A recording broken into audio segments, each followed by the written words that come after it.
Le coup de gueule de Jean-François Filliat, c'est désormais en exclusivité sur la chaîne YouTube de Marché Gagnant. Bonjour Jean-François. Bonjour Georges. Alors, quel est votre sujet aujourd'hui ? Eh bien, nous sommes début janvier, c'est l'heure des bilans de fin d'année et des réflexions sur l'avenir. Alors, comme nous sommes avant le 15, j'aurais pu me lancer d'ores et déjà sur une réflexion sur le futur taux du livret A, mais à cause du gouverneur et du ministre de l'économie et des finances, je suis, comme qui dirait, au chômage technique, car il a été décidé de maintenir le taux du livret A à 3% jusqu'en janvier 2025. Je vais donc me rabattre sur les taux potentiels des fonds en euros en assurance vie. Alors, je vais essayer de reprendre vos expressions, de faire un peu du Jean-François Filliat. Ça relève donc de l'économie de marché, MAIS, comme vous l'avez dit la fois précédente.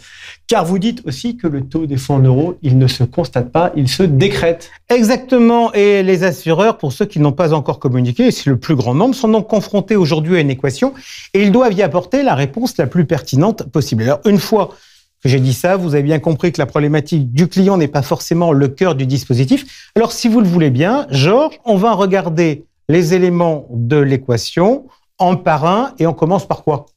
On peut commencer par l'environnement de marché. On va commencer par regarder tout d'abord les éléments de diversification du portefeuille d'un assureur. Alors, boursièrement, il n'y a pas de débat. L'année a été bonne. Autrement dit, les assureurs qui ont des actions, et ils en ont tous, plus ou moins, eh bien, ils ont des plus-values, et ils avaient la possibilité donc de les concrétiser. Ça, c'est un élément positif. On peut dire très clairement, c'est pas tout à fait la même chose du côté de l'immobilier. Pourquoi ? Parce que cette année a été marquée par une forte baisse des valorisations. Alors là, le cas par cas va être un sujet majeur. Si l'assureur est entré sur le marché immobilier récemment, il sera en moins-value latente. Alors, si on regarde la position de place, on constate que les plus-values immobilières étaient quasi nulles l'an dernier, alors qu'elles étaient de 2% pour les actions. Pour autant, en pratique, il faut connaître une règle comptable, que pour provisionner, on appelle ça la provision pour dépréciation durable, eh bien, il faut avoir plus de 20% de moins-value et encore ça pendant 6 mois. Donc, grosso modo, il ne va pas y avoir grand monde qui va l'activer. On va être rigoureux. Vous avez parlé actions, vous avez parlé immobilier, il reste les obligations. Sauf erreur de ma part, c'est quand même le gros des investissements des assureurs. Qu'est-ce que vous en dites ? Ouais, ben sur le sujet, on a eu une année qui a été très heurtée, avec une hausse en début de période et puis les 2 derniers mois où il y a eu une forte baisse. On a grosso modo quand même tourné sur les emprunts d'État autour de 3%. C'est d'ailleurs plus que le rendement traditionnel et actuel des portefeuilles des assureurs.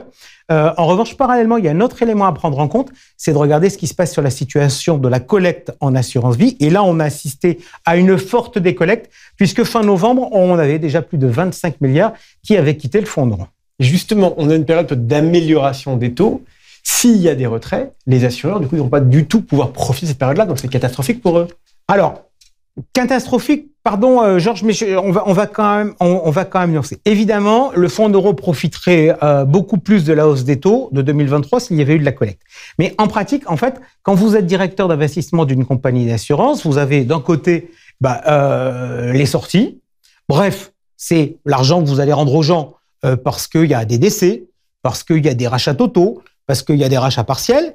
Et puis, de l'autre côté, vous avez les versements qui rentrent. Et la différence entre les uns et les autres, le plus et le moins, ça vous fait la collecte nette. Mais en pratique, si on regarde en termes d'investissement, j'ai d'un côté les éléments qui vont correspondre à la collecte nette, mais j'ai aussi tout un tas d'éléments qu'il faut prendre en compte. C'est que j'ai mon portefeuille obligataire qui va me rapporter des intérêts.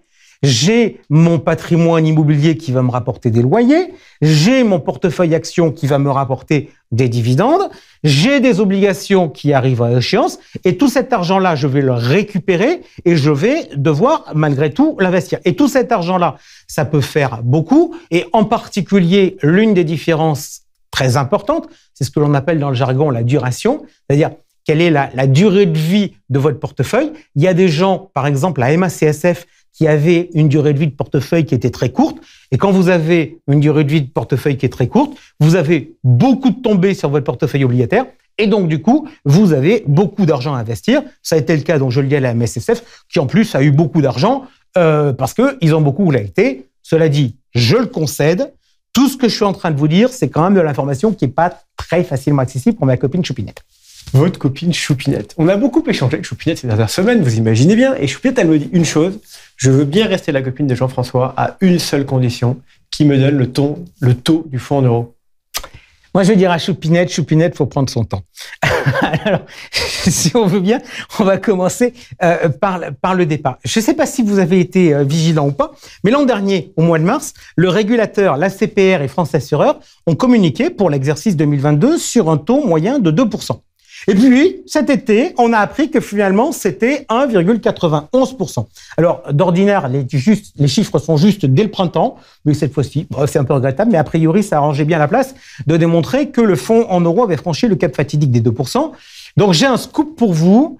Au vu des premiers éléments et de mes anticipations, je peux vous dire sans difficulté que le taux moyen des fonds en euros dépassera la barre des 2% cette année. Et ben moi, je peux vous dire sans difficulté que Choupinette, elle est un peu déçue.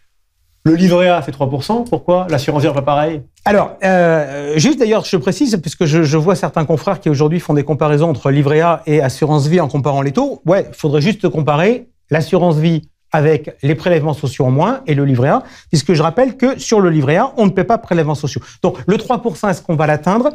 Alors, oui, bien sûr, on a déjà des exemples. On va l'atteindre sur des fonds récents. On l'a vu notamment sur une annonce qui a été faite par placement direct sur un fonds qui est géré par Swiss Life, où on a dépassé largement les 4%. On va aussi l'atteindre sur des acteurs historiques qui franchiront cette barre. On l'a vu hier, par exemple, avec la publication de la MACSF, qui a sorti pour le reste un taux de 3,10%.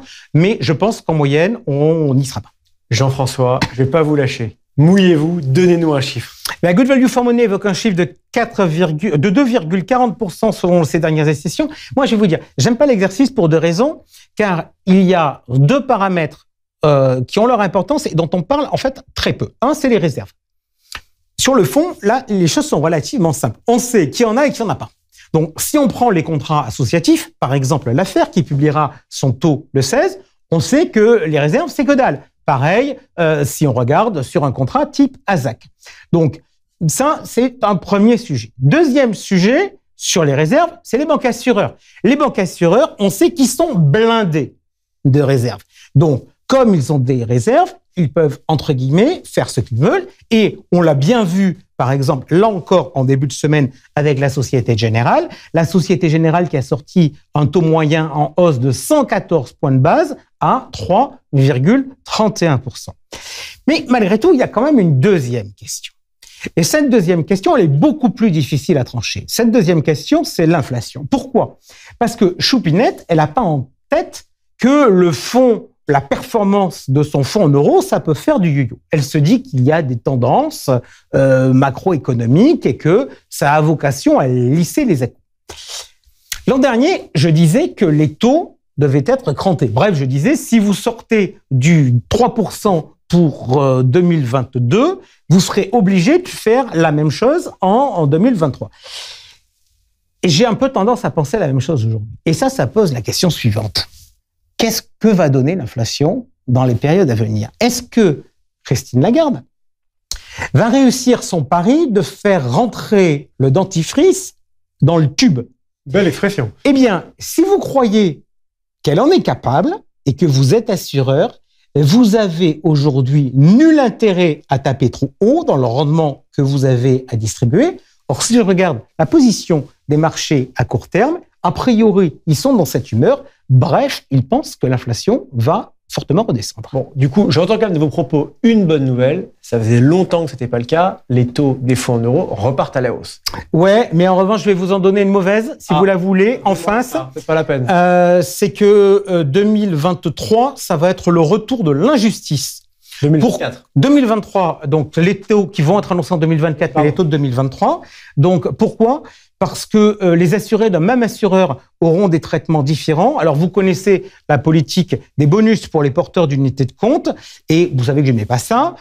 Désormais, on réutilise les bonnes vieilles recettes traditionnelles. Bref, on va traiter les nouveaux entrants qui font des versements bien, et en même temps, on va massacrer les vieux détenteurs qui se croient sur un tas d'or. Alors, on s'est battu pendant des années pour éviter le traitement différencié entre anciens et nouveaux, et maintenant, ça va repartir. Et pourtant, j'avais lu il y a quelques semaines que le vice-président de la CPR, il a demandé de manière très simple aux assureurs de redistribuer les réserves, de les rendre aux épargnants. Ouais, c'était la commission de contrôle de la CPR. Jean-Paul Faugère avait dit le fléchage exclusif des réserves à une partie de la clientèle en fonction des intérêts de l'assureur, par exemple, voulant privilégier les porteurs du C comportera un biais contestable.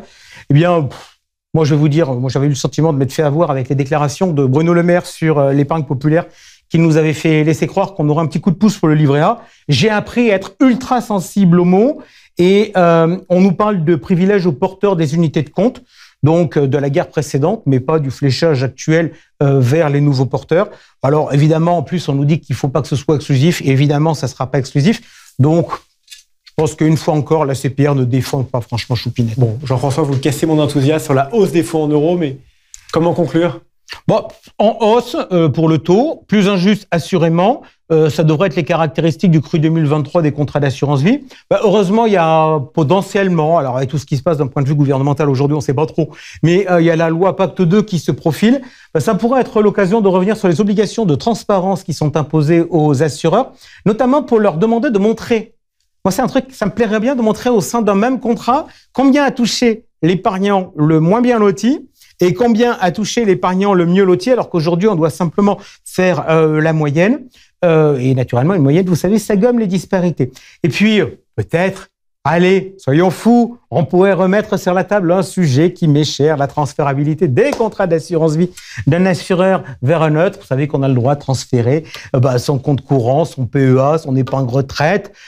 Les politiques peuvent même se transférer d'un parti vers un autre. Eh bien, Choupinette, elle est coincée avec son assurance vie. Je vous le dis franchement, un beau jour, Georges, il faudra mettre fin à cette ineptie. Merci Jean-François, que je n'ai pas perdu votre bonne humeur et vos convictions, et j'aurai le plaisir de vous retrouver le mois prochain ou dans quelques semaines pour une prochaine rubrique. À bientôt.